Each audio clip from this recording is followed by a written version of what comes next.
welcome to patch 13.24. That is the 13th season and the 24th patch of the 13th season. And these are the patch notes read to you by me, the only man you can trust. If anyone is not me, do not trust them. You can only trust me. Stop talking to other people that aren't me. They're all lying to you. They're trying to keep us apart. If you only listen to me, that's the only way that you can be happy.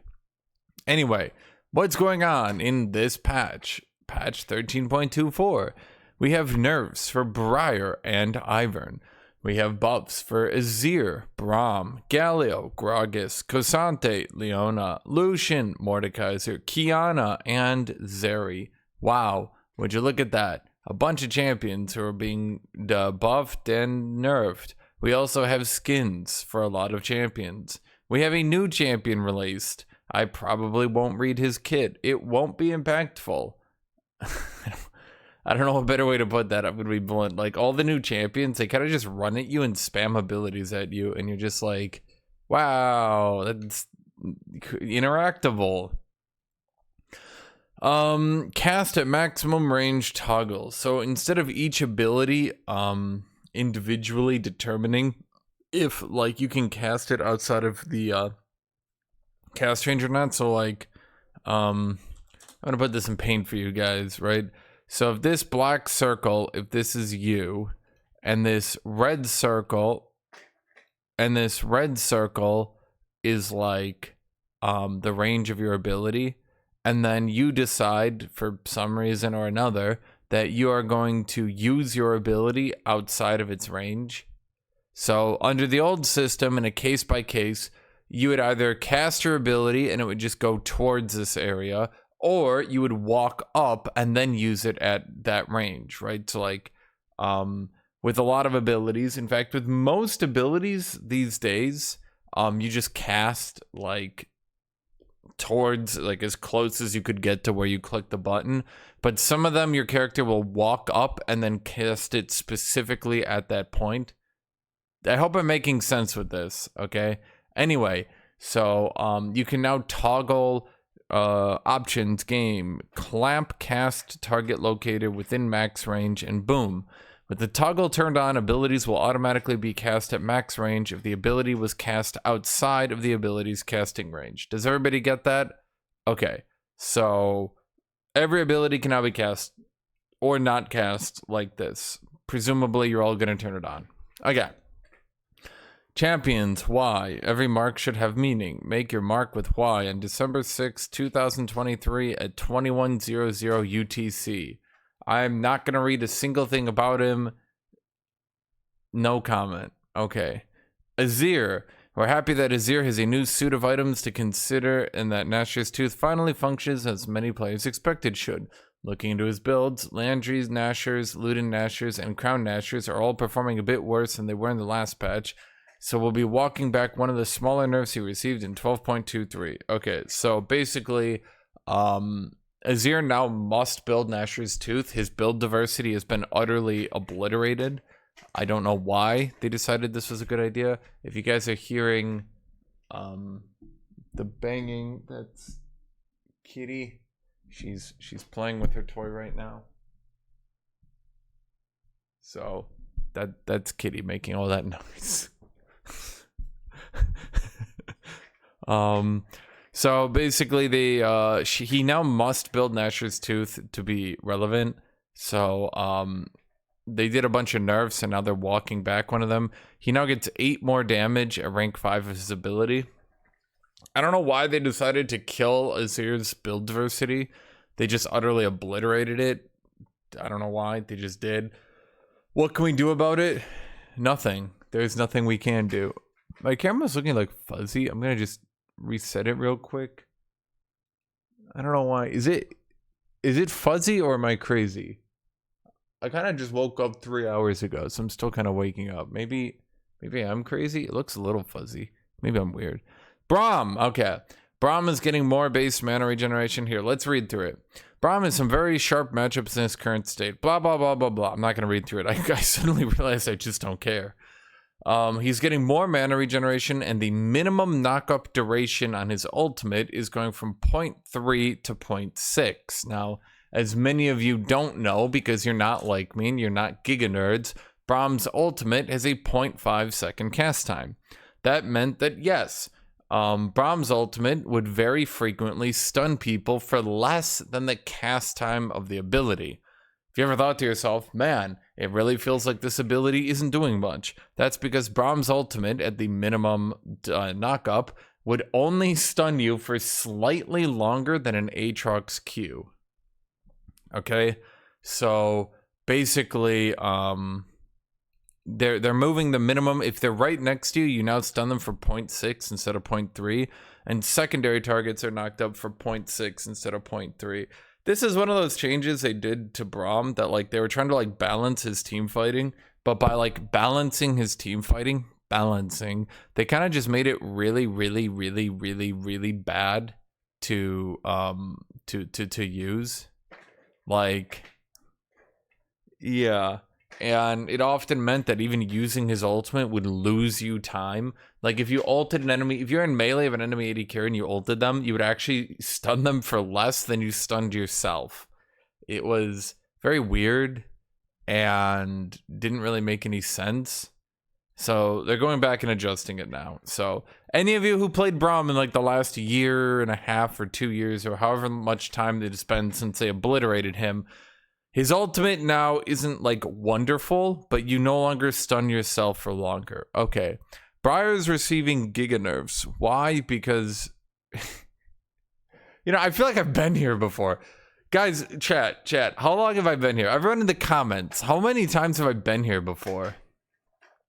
I feel like I've been going over Brier. Why are they nerfing Brier again? You tell me. Honestly, you guys tell me. I've told you enough. Now you tell me. Why is it? Oh, because they gave her an int button, which massively reduced her win rate, and now as people start learning to play around the int button, they're realizing that Brier is actually way better.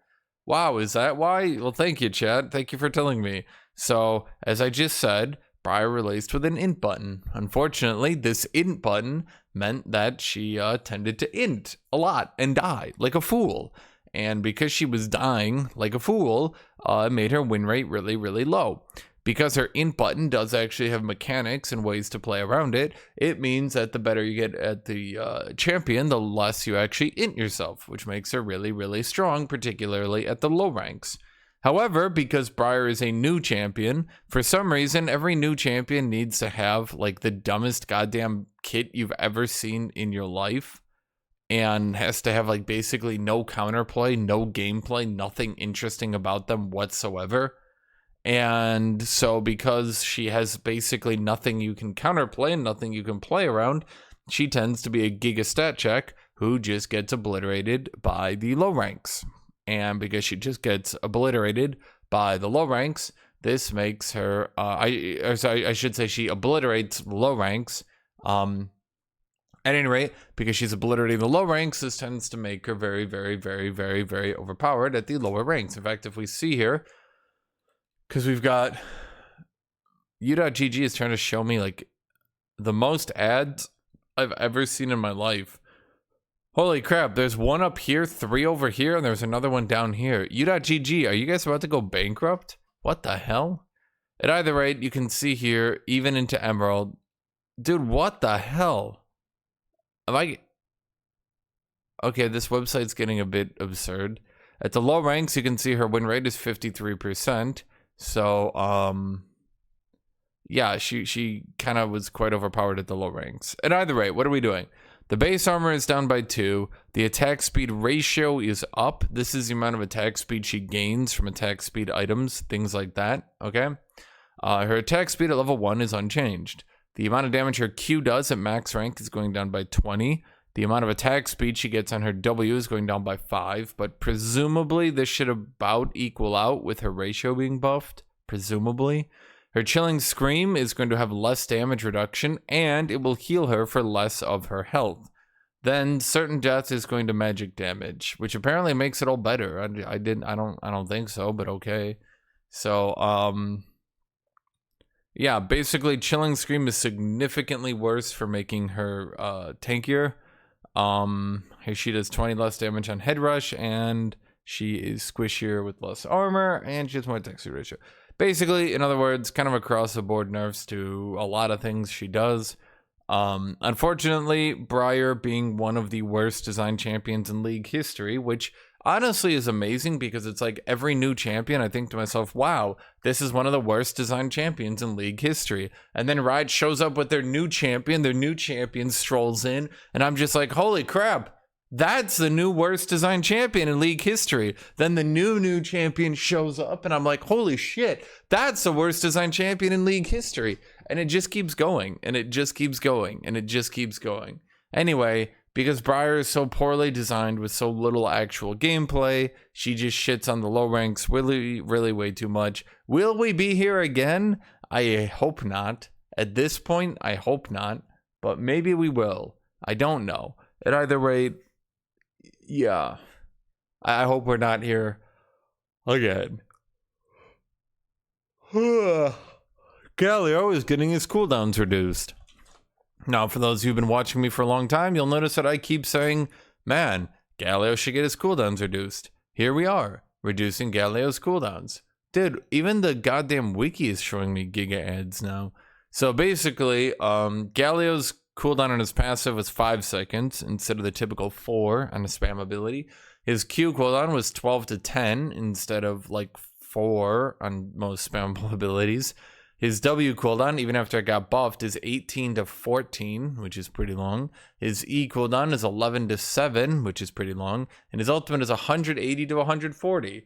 Almost all of these have been buffed, by the way, which is crazy. Almost all of these have had their cooldowns reduced, and they're still this long. Let's read what Riot has to say. We're back again to follow up on our Gallo changes, as he's still not performing as well as we'd like him to. Our last 2 adjustments were intended to buff Gallo's unique strengths, such as his semi-global ultimate and anti-mage durability. This round, we're giving Gallo players more individual power in the form of lowering his Q cooldown so he can better duel with opponents, because it's currently quite high despite being his primary poke clear ability. Yes.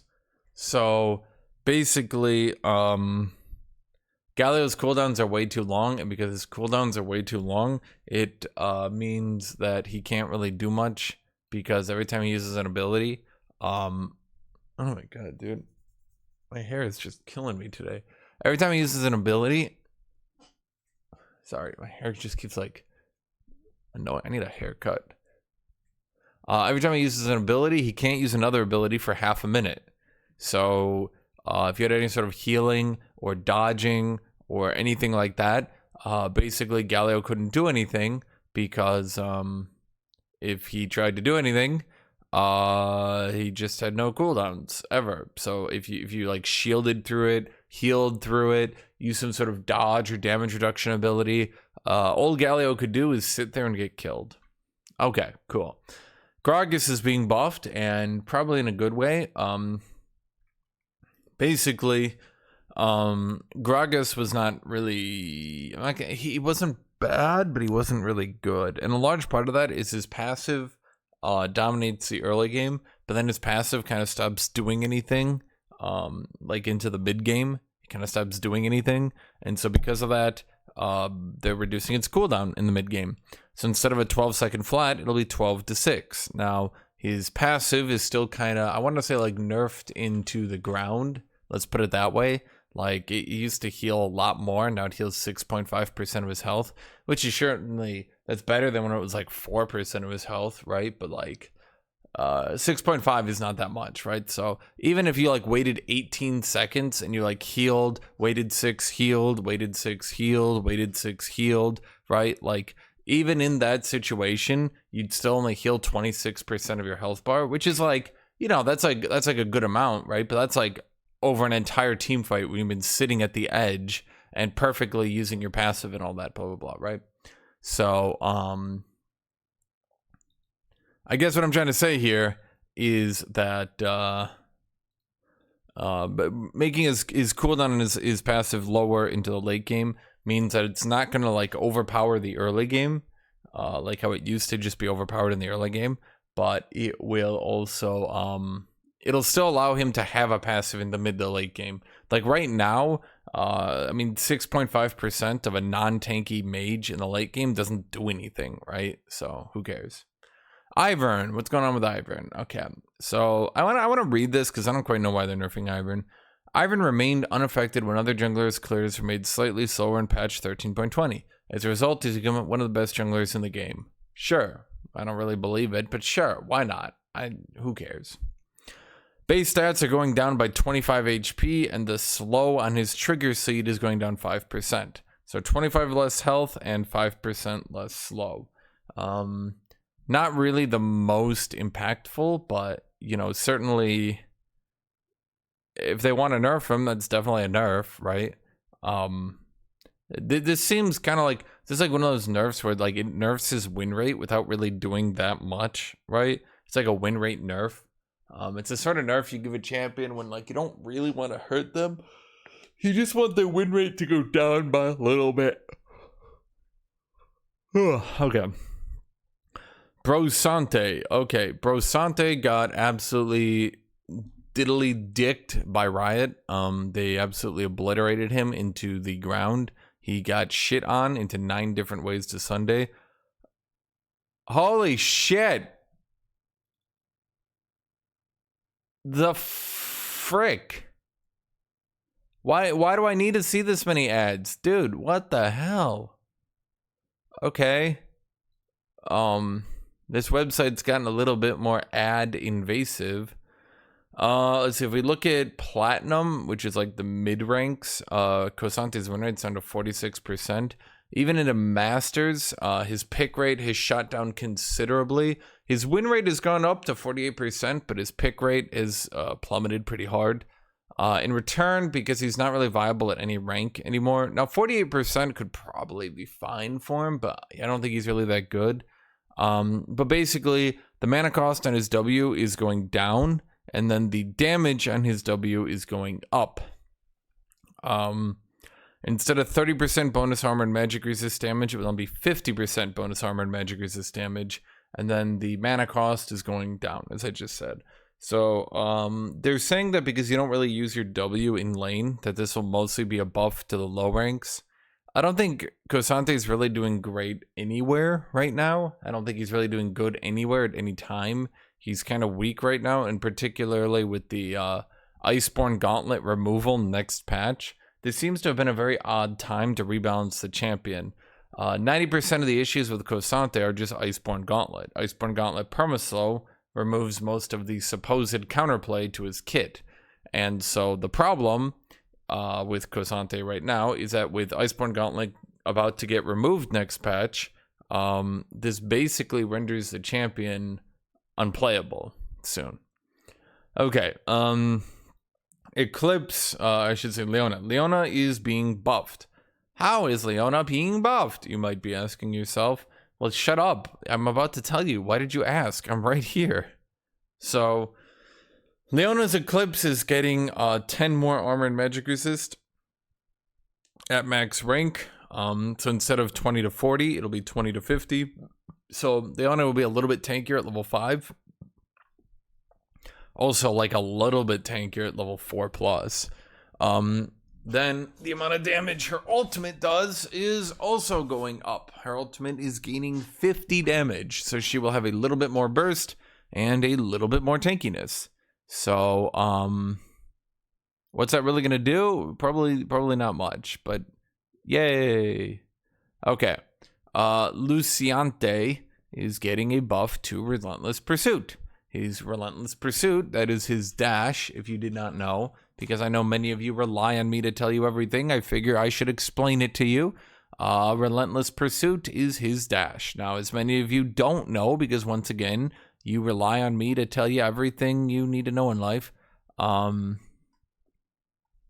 Relentless Pursuit gets its cooldown reduced by 2 seconds every time he procs his passive.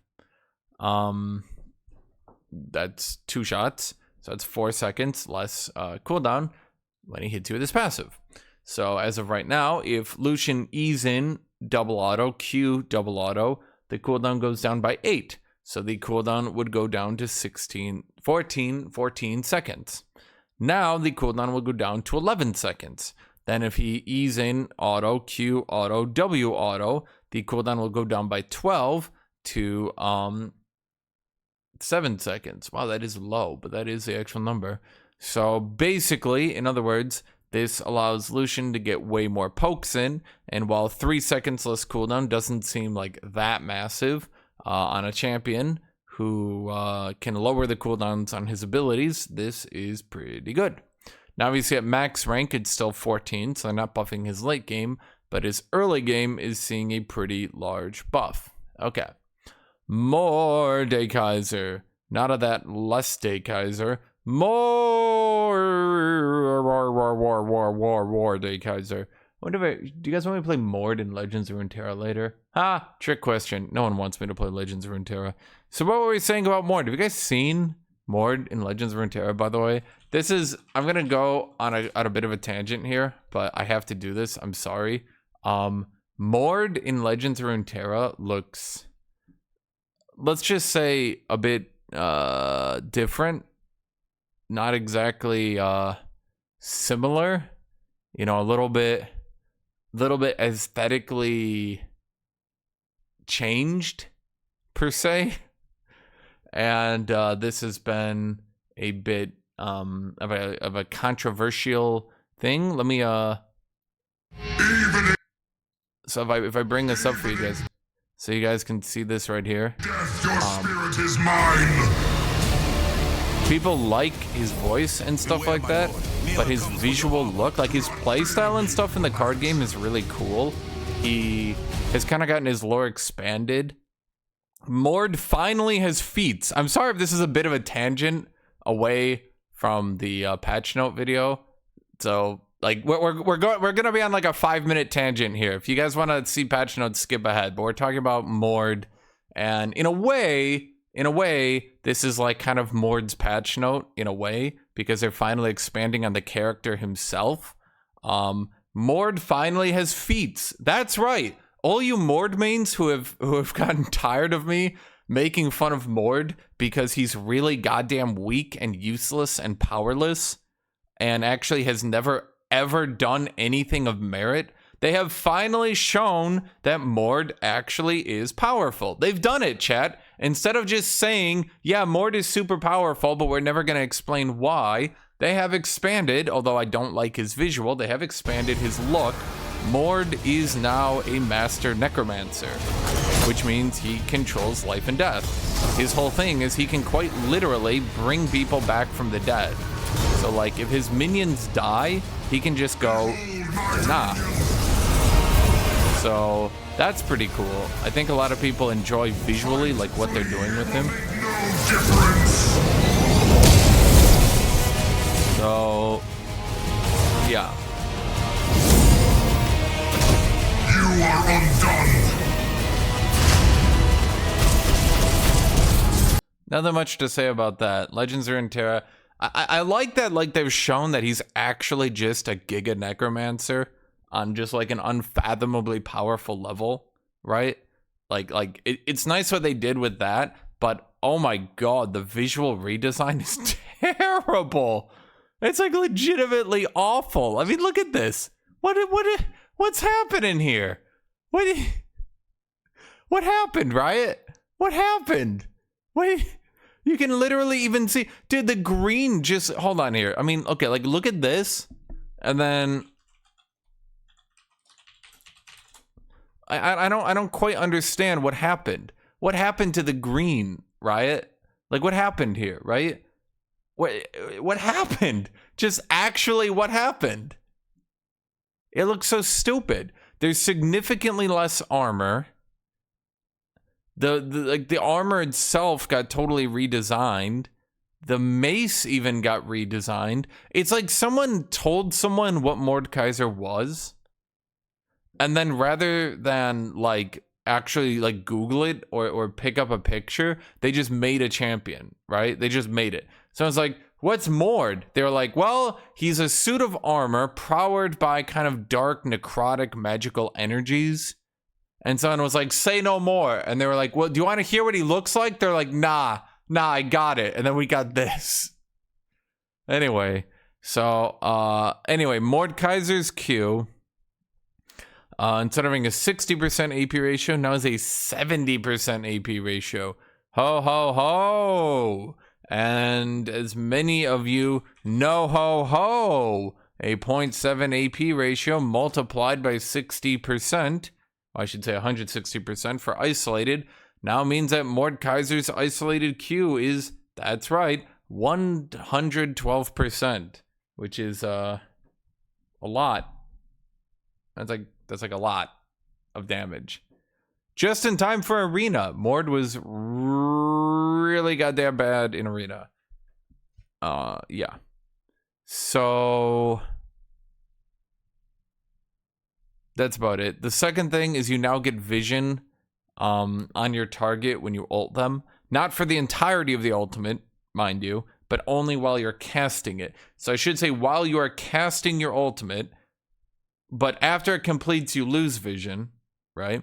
But while you're casting it, while you're in the her animation, you get vision on them. So they can no longer dash over a wall, jump into a brush. They can't do anything like that to avoid the ultimate. So, yeah. No more her, oh, they walked into a brush. Her, oh, they walked to the other brush. Her, oh, they dashed away. Kiana is getting more base mana and more mana growth. I don't understand. I don't think Kiana's like a bad champion right now at all. But buffing her, I guess they want to buff her for the low ranks. It's a bit weird because every so often Riot does this thing where they buff a champion who's clearly they buff a champion who's like clearly over the top. But just because they're not popular, they're like a really, really good high-ranking pick who's just not that popular. I'm not really sure why they're doing it, but I've seen this before. They did it with Syndra, they did it with Orianna, they did it with Azir. These all dominated worlds, and now they're kind of doing it with Kiana. Is this going to be enough to like make her giga top tier? Probably not. Like, she's good, certainly. She's like a top tier pick. Is she like giga top tier, top 3 pick? No. But it just seems weird to me that a champion who's, especially because they're like doing the entire AD Assassin itemization update next patch, it seems a bit weird to start buffing them.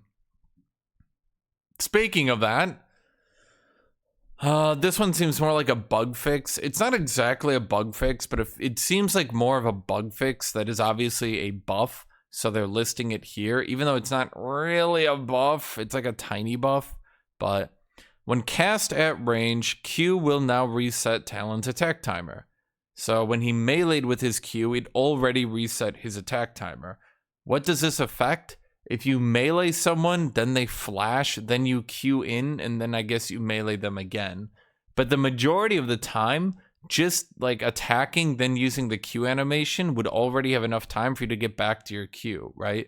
So it's like, it's a bit weird to me. It's a bit weird to me.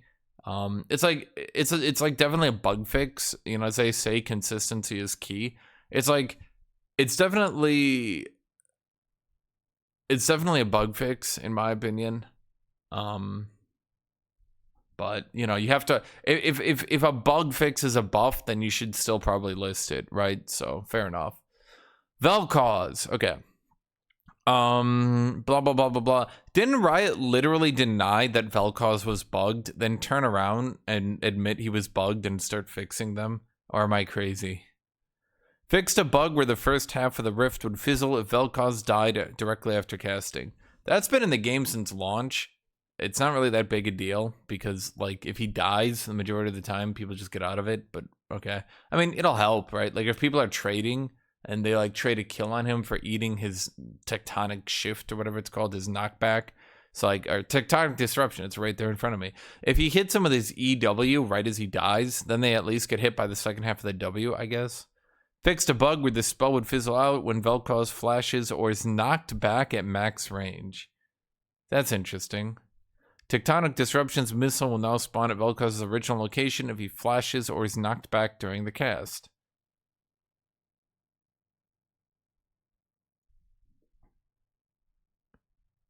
I'm not. The way they word this is confusing to me because I don't really know what the bug was. So, like, if he got knocked back during his E, then the missile would fizzle or some. I don't know. Zeri the carry is very scary. Please laugh. We made a champion who probably shouldn't have been made and are now readjusting her every patch.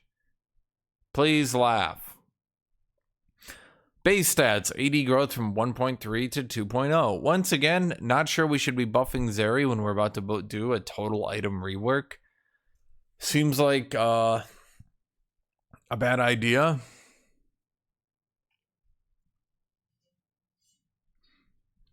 Ultra Shock Laser is also getting a 10 damage buff. So 0.7 more damage per level, which does add up. Because remember, 80 carries, every attack is an attack, and then every single attack is a crit. So if you gave a mage 10 more damage on their ability, you'd think, oh, that's significant, right? Like that'll matter. If you give an 80 carry 10 more damage on their auto attacks mid-game, yeah, that's significantly more significant. That adds up very quickly. So yeah. Ultra Shock Laser gets 10 more damage as well, which, as I just mentioned, can add up. Okay. Ranked season schedule update. I don't care. Wow, I kind of just don't care. Is that it? Oh, it's like the Mythic Shop, Clash, ARAM balance. Wow, an ARAM Riven shields too much? That's crazy. That's crazy. Dude, that's crazy. In ARAM, she shields too much. Okay, is this all arena stuff? Oh, boy. Okay, so this is all arena stuff. Maybe I'll go through that in a different patch note tomorrow when arena comes out. Okay, if you guys want, leave a comment or something if you want me to go over the arena changes. Okay. Fixed a bug that causes Elise's Q Venomous Bites on hit sound effect to not play correctly while Elise is in spider form. But she can only cast it in spider form. What?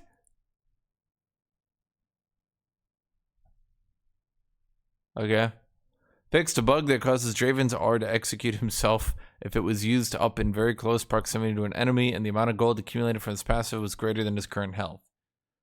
Well, damn. Draven being able to execute himself probably just made all his fans happy.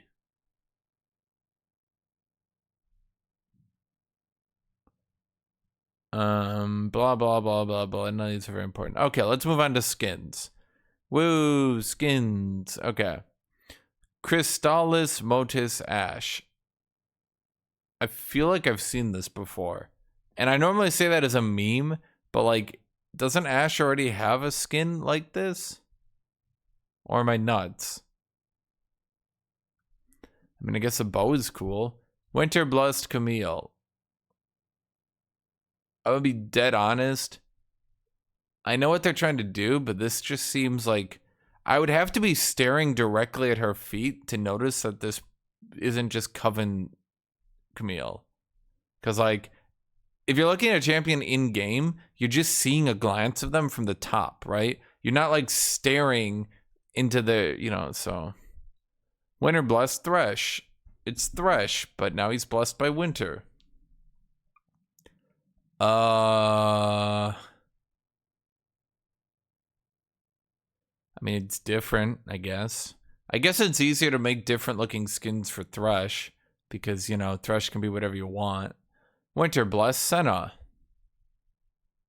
It's Senna, but now she's blessed by Winter. I guess. Dude, why do these splash arts keep getting bigger so I have to keep making them smaller? Winter Blessed.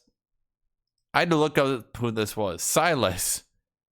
Winter Blessed Silas. It's Silas, but now he's blessed by Winter. I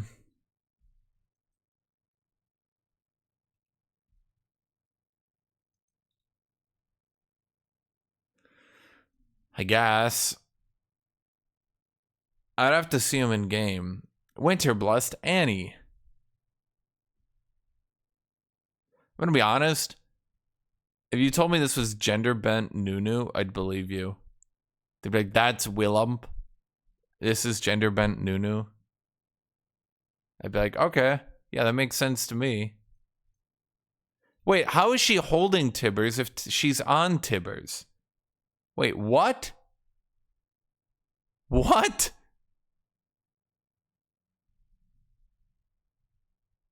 Riot, do you actually understand your own game's lore?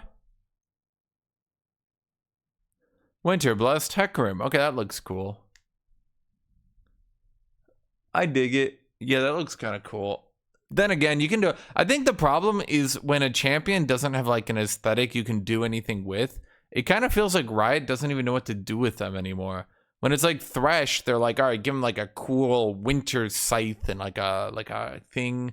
When it's like Hecarim, they're like, oh man, we'll give him like the little like what do you even call it? It's like this thing at its back. You got the cool hooves and shit.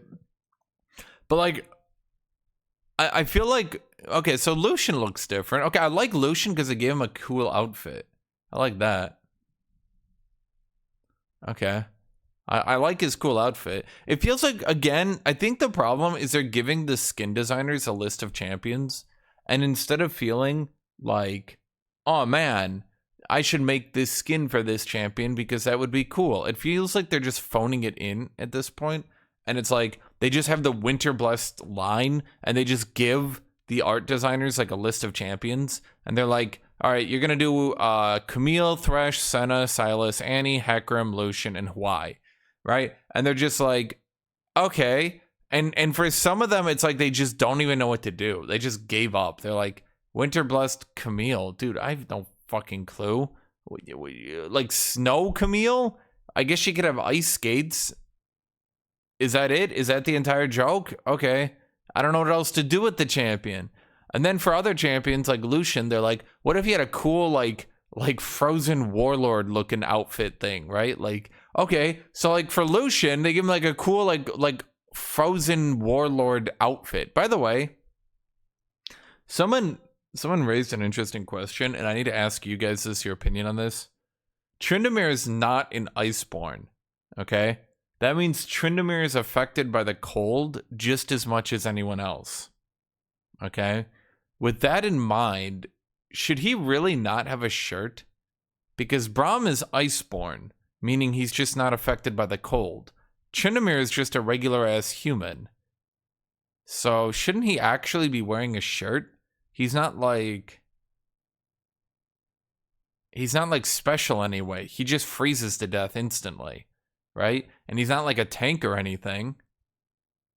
So actually, Tryndamere should be wearing an outfit like this. I'm just saying. Winter Blessed Hwai. I don't even know what the regular Hwai looks like. Is this just it? Are we just making twinks now? Okay.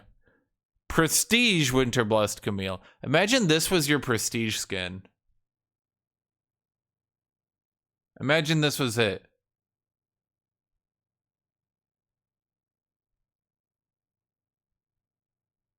Imagine.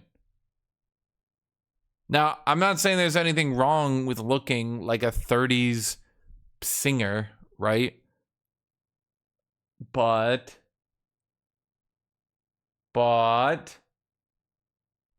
as a serious question, like, is this really Camille's theme? Is this really her look? Is this really... Right? Chat, is this really it?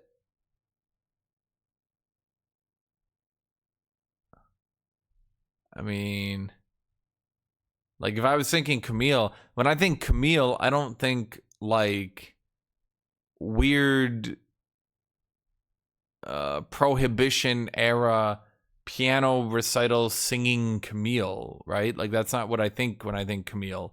I think evil Batman. Right? I think evil rich lady. This isn't exactly my mental image right here, you know? Are they trying to go with like a Cruella de Vil? Is that what they were going for? Like a Cruella de Vil kind of look? I mean, I guess. But also, her legs kind of stick out to me when they're like that. You know? When they're like this focused, I feel like they kind of stick out and actually start looking stupid. I feel like whoever was doing Camille for this skin line just did not know what to do. And they just, like, the best they could think of was, she's an old lady, right? Cruella de Vil is an old lady. They're both evil. Cruella de Vil. Right? Like, it feels like that's all they could think of with this champion. I don't know. If this was a prestige skin I was getting as a Camille player, I'd be like, ugh. Hold on, let me, I don't want to play ARAM Clash this week. If I was, oh, what am I looking for? I'm not even looking in the right area. There we go. There, sorry, it took me a while. Mentally, I couldn't figure this out. When I look at her other skins, right? Do you notice a theme here? They don't really just make her look like sexy old lady. They kind of have her be like, well, I mean, these ones do. But at the very least, like Coven, which is her most popular skin. Like, that's what I'm saying. Like, people like this, right? Like, when people think Camille, she's like evil Batman. I mean, that's honestly the best way I have to put it. Like people don't really use this. Everyone just uses Coven. Why not just go up? Like, she's evil Batman. Why not just make her evil Batman? Right? Like, just me? I don't know. I think they should just play up evil Batman. She is fundamentally evil Batman.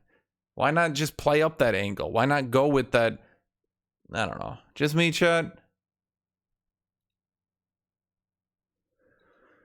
Okay.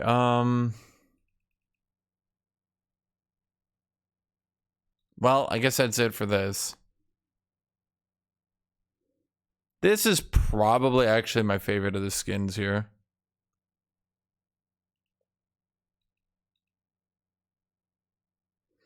Okay, well, let's go through that list of Patreon subscribers. So, as always, you guys can subscribe to my Patreon to support Hashinshin. The benefits of subscribing to Hashinshin on Patreon include helping me live financially. Thank you, everybody. Helping me live financially has the benefits of I don't die. So subscribe to Shinshin's Patreon today. Thank you. I'm like really bad at always figuring out which one's active. So here we go. Going from top to bottom at the super cultist tier, we have Monica, Real American Security LLC, Stefan Ortman. At the superfan tier, we have Blazenrock, Deep the Heretic, T the Fish. At the not cultist deluxe tier, we have Amzarine, Christoph Marx, Kenny Shelbert, Pancho Rodriguez, Tenchi Kanashisa, Destroy, Sebastian.